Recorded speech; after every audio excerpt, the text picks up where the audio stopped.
The time to prepare is now. The time has come that you have to make a decision on what you're going to do with the future of what is about to come.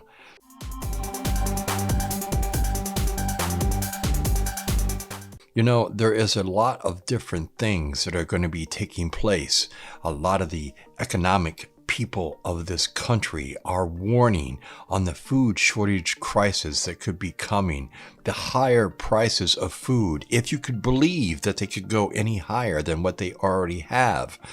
They're talking some of these prices on like milk and egg and cheese and all this kind of stuff is going to go up anywhere between 50 and 70% next year. Next year is going to be a very difficult time in American history as far as the hard-working American people trying to make ends meet, not being able to do it. They're going to be struggling all along this course that we have been put on.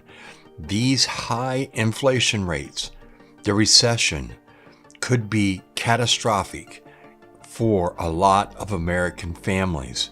1 in 5 people are already saying now that they are having a hard time putting food on the table for their families. What are they going to do when the prices soar even higher than what they are now? Where are they going to be able to get the food that they need to feed their families? Do we all think that the food banks are going to be able to handle the high volume of people that are going to be in these food lines? Just like when Charlie Victor 19 came and people didn't have food. They weren't prepared. They did not know how to go about their daily lives. They had to rely on these other places, these other type of food banks, friends, families, and everything else. We should have learned by that situation what we are about ready to go into once again. Maybe it is not a pandemic, but it is a pandemic on the level of food scarcity, not being able to afford to buy the food that is going to be necessary for you and your family. Things are going to be getting outrageously high. Interest rates are going to be growing to an all-time high. We're already at a 4-decade high of inflation, and it's only going to get worse.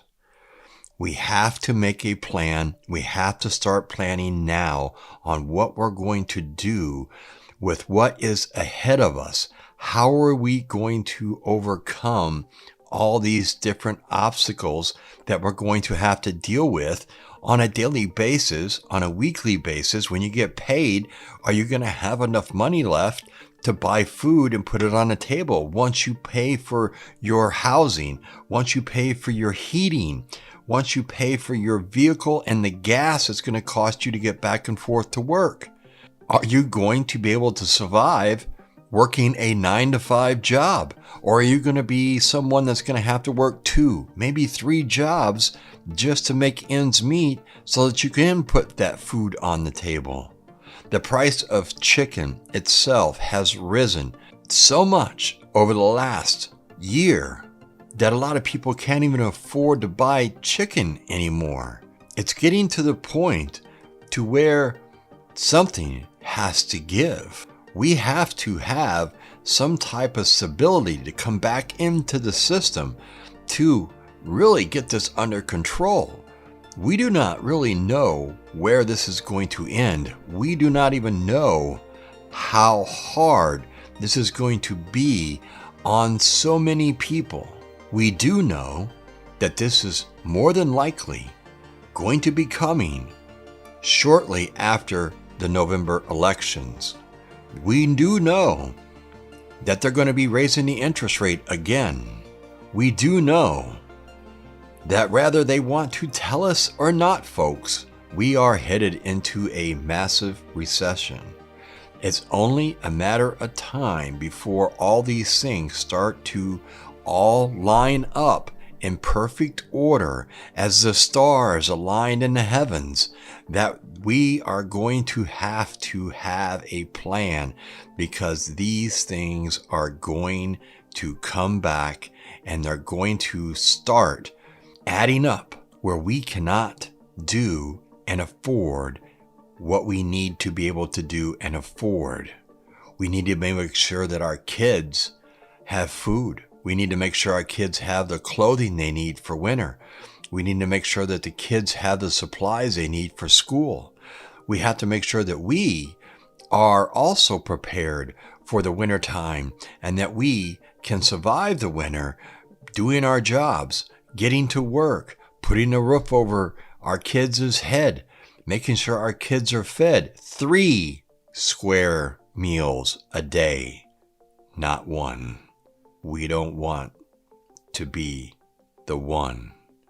We want to make sure that what we are doing and how we are preparing, that we are securing the future of our families. It is so vitally important that we pay attention to what is going on. Take the blinders off and make sure that people around us understand the importance, especially our families and our very close friends. They may not agree with you. They may not believe you. They may think that you're just crazy. They may think that you're just reading something into this. The time is now. Your time is slowly running out. You have a choice, whether to be prepared or not to be prepared.